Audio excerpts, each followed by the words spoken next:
और आप अभी बात कर रहे हैं ना, तो हो सकता है कि बंगाल में किसी हिंदू का घर जल रहा संविधान है।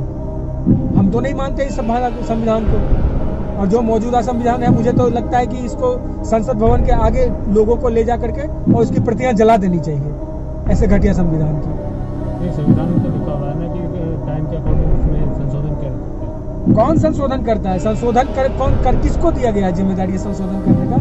जो लोग जिनको जिम्मेदारी दिया गया है ना, वो अपने फायदे के लिए संशोधन करते हैं। नमस्कार, मैं अनूप कुमार। आज हमारे साथ है कृष्णा भारद्वाज। आज हम इनसे बात करेंगे कि भारद्वाज जी, जगह जगह गायें कटी हुई दिख रही हैं। गाजियाबाद में देखने को मिला है और अलीगढ़ में भी देखने को मिला है कि हिंदू के पलायन के बोर्ड लगे हुए हैं। अगर हिंदूवादी सरकार होने के साथ साथ फिर ऐसी घटनाएं देखने को मिल रही हैं, तो आपको क्या लगता है कि देश किस दिशा में जा रहा है? देखिए, ये चीज़ जो घटनाएं हो रही है, ये आज नहीं शुरू हुई है।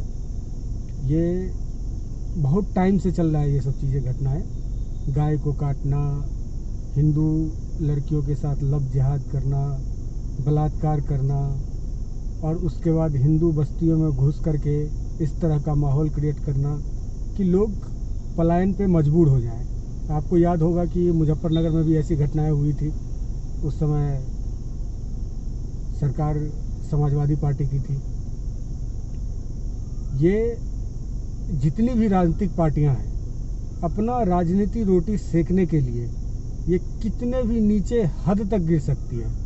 आप ये देख लो कि बंगाल के अंदर में, मतलब दृश्य देखता हूं तो खून खौल उठता है और लगता है कि अब बहुत हो गया।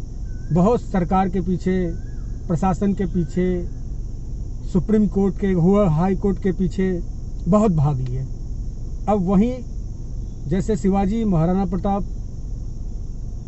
बाजीराव पेशवा तलवार लेकर के युद्ध में उतरते थे ना, अब वो समय आ गया है कि हर एक हिंदू को अपने हाथ में तलवार लेकर के उतरना पड़ेगा और अपनी रक्षा स्वयं करनी पड़ेगी।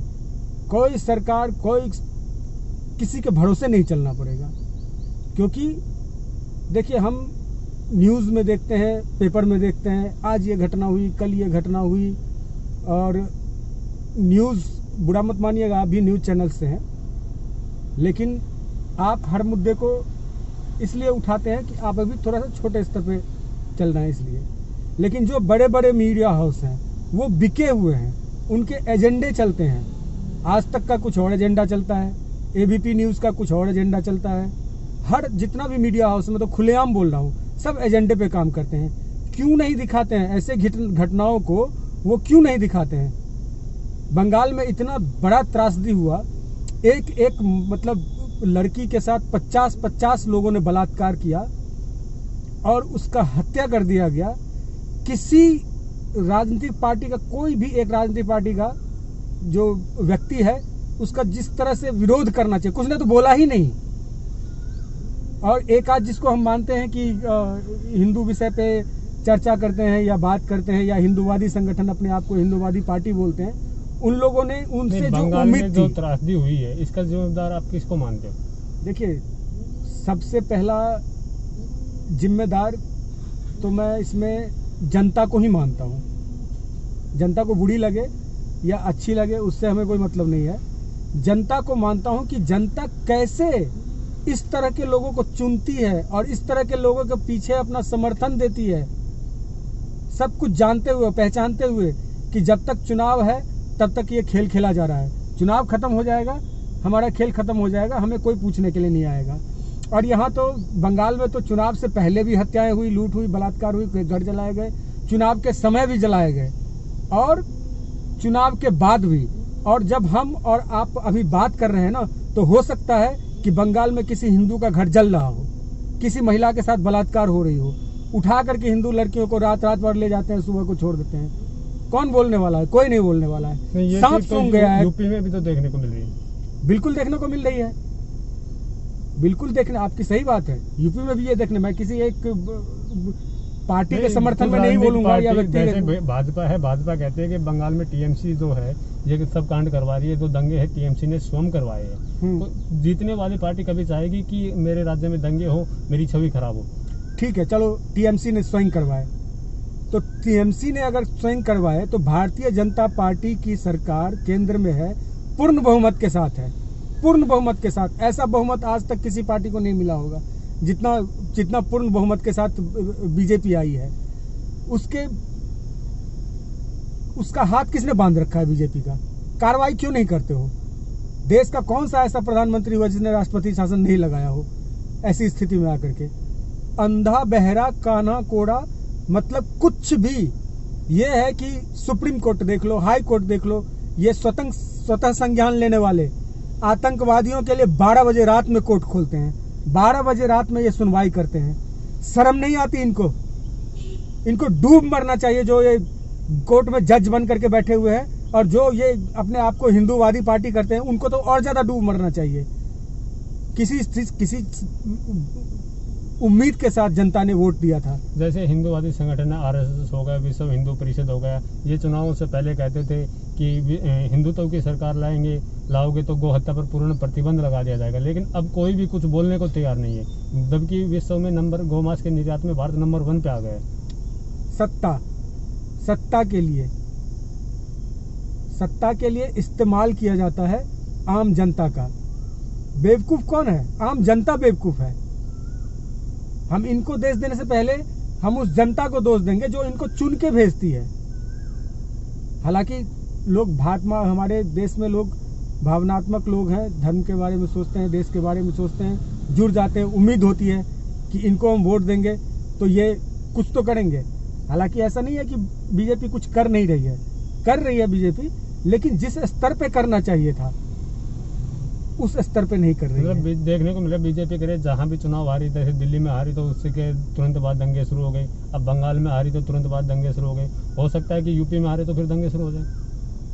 हाँ, कोई बड़ी बात नहीं है, कोई बड़ी बात नहीं है, क्योंकि अपोजिशन की जो पार्टियां हैं, चाहे वो कांग्रेस पार्टी हो, समाजवादी पार्टी हो या ममता बनर्जी की पार्टी हो, जग जाहिर है अब तो किसी को प्रूफ देने की जरूरत नहीं है ना कि ये सब देश विरोधी ताकतें हैं। अब तो साफ साफ क्लियर है कि इनको किसी चीज से कोई मतलब नहीं है। आप बताओ, गाजियाबाद में यादव की हत्या हुई, सांप सूंघ गया, कोई अखिलेश यादव या उसके समाजवादी पार्टी का नेता उसके घर में हालचाल पूछने गया हो तो ठीक है। यही कोई अगर मुसलमान के साथ अगर किसी के साथ हुआ होता ना तो ये सब एकदम बिल्कुल ट्वीट कर करके, फेसबुक पे कर करके, ये मोदी सरकार, वो योगी सरकार, ये फलाना, ये ढिकना करके एकदम आसमान सर पे उठा लेते ये लोग। लेकिन अब ये जनता को देखना चाहिए कि एकदम साफ साफ एकदम क्लियर क्रिस्टल है पिक्चर कि कौन देश के लिए खड़ा है और कौन देश को बर्बाद करने के लिए, देश को तोड़ने के लिए जनता के लिए खड़ा है। मतलब आप ये मान रहे हो कि भाजपा जहाँ हारेगी वहाँ दंगे होंगे? नहीं, मैंने ये तो नहीं कहा, लेकिन हाँ, दंगे इसलिए होंगे। बंगाल में जो दंगे हो रहे हैं, क्या हो रहे हैं? जिन लोगों ने हिम्मत बांध करके, प्रधानमंत्री पे भरोसा करके, गृह मंत्री पे भरोसा करके, नड्डा जी पे भरोसा करके, जो लोग अपना जान जोखिम में डाल, उनको पता था कि चुनाव हारने के बाद मेरे साथ ये होने वाला है, वो सारे जनता को पता था, लेकिन उनको एक भरोसा था मोदी जी पे, अपने अमित शाह जी पे, जेपी नड्डा जी पे, इन सब पे भरोसा था कि ये हमें बचाएंगे। मतलब वो अपने भरोसे पे कायम नहीं रहे? बिल्कुल नहीं कायम रहे, बिल्कुल नहीं कायम रहे। इतनी अंधेरगर्दी, अपना पूरा परिवार जान जोखिम में डाल करके, एक एक कार्यकर्ता, मैं भी भाजपा को सपोर्ट करता हूँ, ठीक है, एक एक कार्यकर्ता ने अपना जान को जोखिम में डाल करके मोदी जी को, बेशक 0 से 70 सीटों पे आ जाना, 75 सीटों पे, 3 सीटों से 75 सीटों पे जाना मामूली बात नहीं है, ये बहुत बड़ा छलांग है। और वो जनता ने अपने जान को जोखिम में डाल करके, अपना परिवार को जोखिम में डाल करके मोदी जी के पीछे झंडा लेके खड़े हुए, योगी जी के पीछे झंडा लेके खड़े हुए और नड्डा जी के पीछे खड़ा हुए। उन लोगों का क्या? उन लोगों को देखने वाला कौन है? उनकी आवाज सुनने वाला कौन है?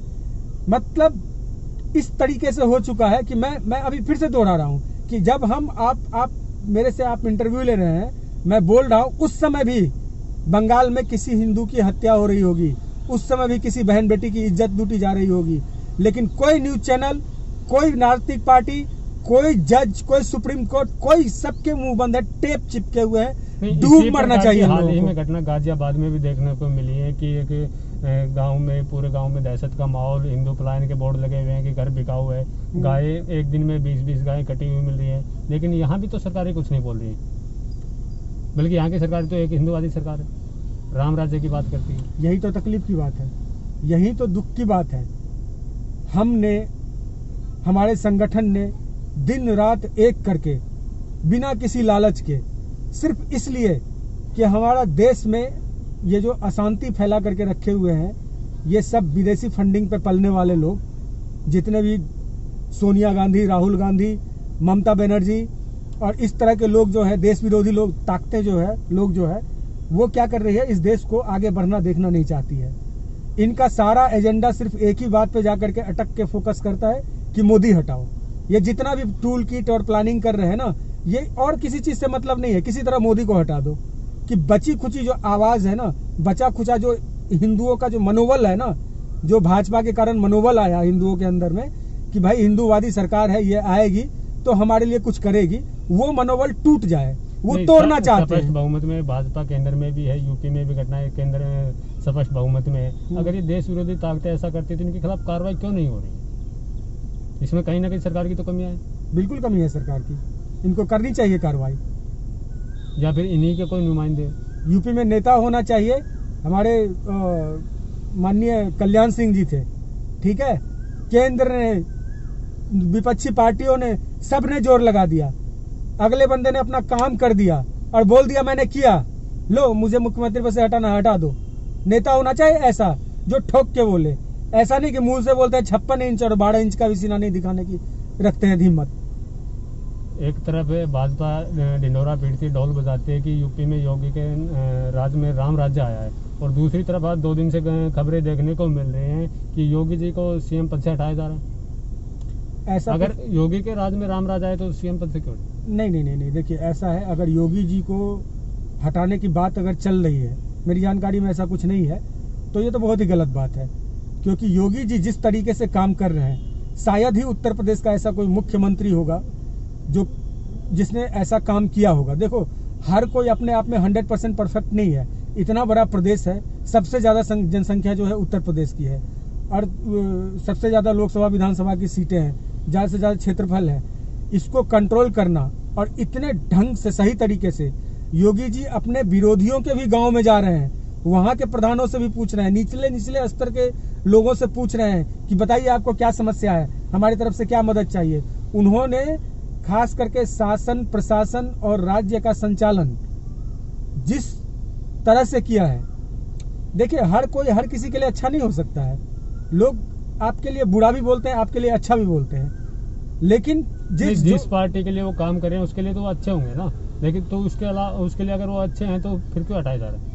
देखिए बात वही आ जाती है ना, राजनीति आ जाती है, बात वोट बैंक की आ जाती है, ठीक है, वहां पे फिर काम धाम सब फेल हो जाता है कि आपने कितना अच्छा काम किया है, कितना वो चीज किया है। जब यहाँ पे, जब यूपी में, बिहार में, इन सब में क्या होता है, हावी है, जातीय राजनीति बहुत ही हावी है।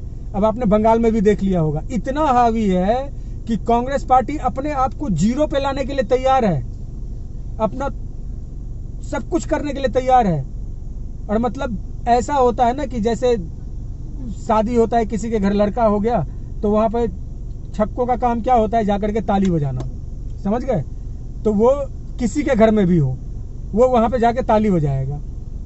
अब इनका कांग्रेस का एक मानसिकता है कि किसी तरह बीजेपी की, मोदी की गवर्नमेंट हट जाए, ठीक है, उसके लिए उसको मतलब थूक के भी चाट रहा है, और जो नहीं करना चाहिए वो कर रहा है। उसका अपना अध्यक्ष बंगाल का, उसने बयान दिया कि हम तो कहीं के भी नहीं रहे, न राज्यसभा के रहे, न लोकसभा के रहे, न कहीं के भी नहीं रहे। वो मतलब उस देश को तोड़ने के लिए उसको जिस हद तक जाने पड़ सकती है उस हद तक जाएगा वो। जो योगी, आप कहते हैं कि यूपी में योगी जी रामराज लेके आए हैं, ऐसे रामराज में गंगा में तैरती हुई लाशें मिल रही है, गंगा के तट पे दफनाए हुए लोग दिखाई दे रहे हैं, जिनके ऊपर भगवा चोला उड़ दिया गया है। कुछ दिन बाद वो फोटो वायरल होती है कि यहाँ भगवे चोला उड़े हुए कुछ लोग दफनाए गए हैं। कुछ लोग आते हैं और वो सारे तो भगवा कपड़ा उनके ऊपर से उठा लिया जाता है। तो ये किस प्रकार की राजनीति चल रही है? बिल्कुल। इससे देखो, तो वो चोला हटाने से अच्छा तो उनको अंतिम संस्कार करना था। नहीं, ये आपको पता है इतनी नीचता तक कांग्रेस और विपक्षी पार्टी मतलब गिर चुके हैं कि जहां नहीं, से बात तो उठना वही आती ना, वो नहीं अपनी आप नीयत देखो ना कफन का रंग कब भगवा आपने देखा है? कहाँ देखा है कि भगवे रंग में कि कफन में लपेट करके और उसके दाह संस्कार होता है? कहीं देखा है आपने? जो लाश बात पे तो वही आती है ना, वो अपनी नीचता पे उतरे हुए हैं, लेकिन उन लोगों पे कार्रवाई क्यों नहीं कर रही है? लाश पे जो कफन होती है वो हमेशा सफेद होती है। ये गवर्नमेंट को बदनाम करने के लिए जो लावारिस पड़ी हुई लाशें थी जिनका कोई लेने वाला नहीं था, उन लाशों को विपक्षी पार्टियों ने खरीदा है, बाकायदा खरीद करके उसके ऊपर में भगवा रंग डाला है और भगवा रंग डाल करके नदी में तैराया है, इसको एक मुद्दा बनाने के लिए कि देखो ये क्या हो रहा है। तो जनता आज की डेट में देखो, जनता आज की डेट में बहुत समझदार हो गई है। कितना भी खेल खेलोगे ये लोग सब नंगे हो चुके हैं, ठीक है। लेकिन ये सिर्फ इस टूल किट पे बचे हुए हैं, इस षड्यंत्र पे बचे हुए हैं कि हम एक जाति विशेष का, वर्ग विशेष को अपने इन्फ्लुएंस में ले करके उनको उल्टे सीधे चीजें दिखा करके और समझा करके और हम किसी तरह इसको नहीं। बात तो ये है ना कि वो अपनी नीचता पे उतरे हुए हैं, वो अपने एजेंडे पे चल रहे हुए हैं। तो ऐसे लोगों पे सरकार कार्रवाई क्यों नहीं करी? जबकि वीडियो में साफ तौर पे 2 वीडियो वायरल हो रही है, जो चोला उतार रहे हैं उनकी वीडियो साफ तौर पे वायरल हो रही है, बंदे साफ तौर पे दिखाई दे रहे हैं, तो उन लोगों पे सरकार कार्रवाई क्यों नहीं कर रही? मैं तो पहले ही आपको कह चुका हूँ कि सरकार को कार्रवाई करनी चाहिए, चाहे वो यूपी हो या बंगाल हो या राजस्थान हो या कोई भी प्रदेश हो। अगर गलत चीज हो रहा है तो सरकार को कार्रवाई करनी चाहिए। पूरी देश की जनता सरकार के साथ है, इतना बड़ा मेजोरिटी सरकार के साथ है। मतलब ऐसे ऐसे लोग हैं जिनको मोदी जी से कोई मतलब नहीं है, बीजेपी से कोई मतलब नहीं, सरकार से कोई, दिन रात सोशल मीडिया पे लगे हुए हैं, उनको कोई लाभ नहीं मिलता है, उनको खर्चा नहीं मिल रहा है घर चलाने का। लेकिन क्या है, वो एक सम्मान, एक व्यक्ति के प्रति जो है, लोगों को लगता है कि ये व्यक्ति नरेंद्र मोदी ही हमें इस संकट से निकाल सकता है। मतलब तो ऐसी चीजें अभी तो निकालनी चाहिए। अब यहाँ पे क्या है कि बात क्या हो जाती है कि बात मोदी जी तक ही सीमित नहीं है, बात यहाँ पे सुप्रीम न्यायपालिका भी है, कार्यपालिका भी, सब है, सबकी अपनी अपनी जिम्मेदारियां हैं। मैं तो देखता हूँ कि सुप्रीम कोर्ट जो है जिन मामलों पर संज्ञान नहीं लेना चाहिए उसे 12 बजे रात में कमरा खोल करके और संज्ञान लेने के लिए आ जाते हैं, और जिन चीजों पे संज्ञान होनी चाहिए उन चीजों पे कभी संज्ञान नहीं लिया जाता है। इस प्रकार की घटनाएं देखते कर तो ऐसा लगता है कि सरकार कार्रवाई नहीं करी, तो ऐसा ही लग रहा है लोगों के मन में भी ऐसा जाएगा कि सभी एक ही थाली के चट्टे बट्टे। कार्रवाई नहीं करने का कारण ये लोगों को भी समझ में आ रहा है कि कहाँ पे क्या चीज़ है। देखिए, हमारे देश में क्या है, हमारे देश में प्रजातंत्र है, प्रजा सबसे ऊपर है। लोगों को समझ में आ रहा है, इसका मतलब ये तो नहीं ना कि इस प्रकार के लोगों को खुला छोड़ दिया जाए। नहीं, लोगों को समझ में आ रहा है, जिसको समझ में आ रहा है। अब तो सीधा सा कहानी है कि लोग सड़क पे उतरे, मैंने क्या कहा था कि हिंदू को बचना है तो खुद अपने आप को अब बचाए। ये मत सोचे कि कोई ये मतलब महाभारत का जमाना है कि चीर हनन हो रहा है तो कृष्ण भगवान प्रकट होंगे और वो बचा लेंगे। ऐसा कुछ नहीं होने वाला है। कोई सरकार हो, कोई कुछ हो, कोई बचाने, लोगों को अपनी रक्षा, अपनी सुरक्षा खुद करनी पड़ेगी। यही आज की मांग है। जनता को समझना चाहिए कि जनता से बड़ा इस देश में कोई नहीं है, ना कोई राष्ट्रपति है, ना कोई प्रधानमंत्री है, ना कोई सुप्रीम कोर्ट है, कोई भी नहीं है। जहां पे जनता खड़ी हो जाएगी वहीं से सारा न्याय शुरू हो जाएगा। मतलब जो भी घटनाक्रम चल रहे हैं, आपसे आखिरी सवाल, जो भी घटनाक्रम चल रहे हैं, इसका आप घुमा फिरा के तो जवाबदारी दे रहे हैं, इसका जो जिम्मेदार है वो जनता है। बिल्कुल जनता जिम्मेदार है। आप ऐसे लोगों को क्यों चुनते हो भाई? आपको पता है बंगाल में इलेक्शन हुआ, आपको पता है कि ममता बनर्जी की ऐसी सरकार है, हिंदू विरोधी सरकार है, जो मूर्ति विसर्जन नहीं करने देती है, पूजा पाठ नहीं करने देती है, और इलेक्शन से पहले भी वो हिंदुओं को मरवा रही थी। टीएमसी के कार्यकर्ता बम के गोले दाग रहे थे, ठीक है। उसके बाद मतलब बलात्कार हो रही थी, हत्या हो रही थी, हर चीज हो रही थी, और इलेक्शन के दौरान भी हुई। तो फिर किस बिना पे आपने उस नेता को चुन लिया? हिंदू बहुल क्षेत्र से एक मुस्लिम नेता वहां पे इलेक्शन जीत करके जाता है, वो मुस्लिम नेता जिसने दुर्गा पूजा का विसर्जन रुकवाया था, वो मुस्लिम नेता जो जीतने के तुरंत बाद मंदिर को उसमें मजार में तब्दील कर दिया। तो ये जनता की गलती नहीं है तो और किसकी गलती है? चंद पैसों के लालच में आकर के या चंद किसी चीज के लालच में आकर के आप अगर गलत लोगों को वोट दे रहे हो तो भुगतो परिणाम। आई तो थी बचाने के लिए, तो जो पार्टी आई थी बचाने के लिए उसको तो आपने समर्थन दिया नहीं, और दिया तो आधा अधूरा समर्थन दिया। क्या कर ले? केंद्र में दे रखा ना स्पष्ट समर्थन। केंद्र क्या? केंद्र सरकार में स्पष्ट समर्थन दे रखा ना। नहीं, किसको समर्थन देखा है? भाजपा को केंद्र में स्पष्ट बहुमत से बना रखा है। देखिए जहाँ पे देखिए अब अगर वहाँ गलत हो रहा है, इस प्रकार का गलत हो रहा है, तो राष्ट्रीय शासन लागू करके कार्रवाई करें। एक्चुअली क्या है, आपको समस्या की जड़ में जाना पड़ेगा। मोदी जी को दोष देने से और या फिर योगी जी को दोष देने से या फिर किसी को दोष देने से आपको ये समझना होगा कि हमेशा सारी पार्टियां उठ के खड़ी हो जाती है, बोलती है कि देश तो संविधान से चलेगा। तो सबसे बड़ा प्रॉब्लम जो है वो उस देश के संविधान में है, जहां पे मेजर प्रॉब्लम है, सबसे बड़ा मेजर प्रॉब्लम है।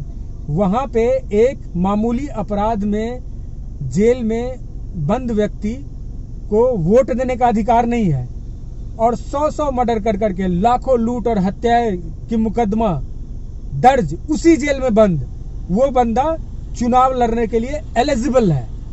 ठीक है, एक आईएएस ऑफिसर बनने के लिए कितना मेहनत करना पड़ता है, कितनी आंखें फुड़वानी पड़ती है, तब जाकर के बंदा एग्जाम करके दिन रात मेहनत करके आईएएस ऑफिसर बनता है। और उस पर शासन कौन चलाता है? एक 5वीं फेल व्यक्ति। समझ गए? तो जनता को सोचना चाहिए कि हम किसको वोट दे रहे हैं। आज झारखंड का मुख्यमंत्री क्या बोल रहा है, कितना ही एकदम शर्मनाक बयान है कि हम प्रदेश में कोई भी अगर मरेगा तो सरकार उसको कफन देगी मुफ्त में। डूब मरो तुम मुख्यमंत्री क्या, तुम तो मतलब सफाई कर्मचारी बनने के लायक नहीं हो। तुम सफाई कर्मचारी के अंदर में भी इतनी उसके अंदर में आत्मीयता होती है कि वो कोई डूब रहा होगा तो मरता है, अगर जानवर होता है तो मरते को बचा लेता है। तुम तो जानवर से भी गिरे हुए हो गए हो। तुम मुख्यमंत्री सुरक्षा किसी लायक ही नहीं हो। बोल रहे हो कि कोई भी अगर मरेगा तो हम उसको कफन देंगे मुफ्त में। बेशर्म आदमी, शर्म नहीं आती है इसको। तो 2 चीजें जो है वो मेन फैक्टर है हमारे देश में। पहला, संविधान जो मतलब करने वालों के हाथ रोकता है। अब संविधान में ऐसी ऐसी चीजें लिखी हुई है जहां पे आपको मैंने एक एग्जांपल दिया कि मामूली से अपराध में जो व्यक्ति जेल में बंद है वो वोट नहीं डाल सकता है, और मुख्तार अंसारी जैसे जिनके ऊपर हजारों मुकदमे चल सकते हैं जेल से चुनाव लड़ सकते हैं। ये कैसा संविधान है? हम तो नहीं मानते इस संविधान को। और जो मौजूदा संविधान है, मुझे तो लगता है कि इसको संसद भवन के आगे लोगों को ले जा करके और उसकी प्रतियां जला देनी चाहिए, ऐसे घटिया संविधान की। नहीं, संविधान में तो लिखा हुआ है ना कि टाइम के अकॉर्डिंग उसमें संशोधन कर सकते हैं। कौन संशोधन करता है? संशोधन किसको दिया गया है जिम्मेदारी है संशोधन करने का? जो लोग जिनको जिम्मेदारी दिया गया है ना, वो अपने फायदे के लिए संशोधन करते हैं। आरक्षण कितने दिनों के लिए बनाया गया था कि कितने दिन के लिए होना चाहिए, और जब से ये लागू हुआ तब से अभी तक लागू है इसको। तो अपने फायदे के लिए बनाते हैं और करते हैं। धन्यवाद।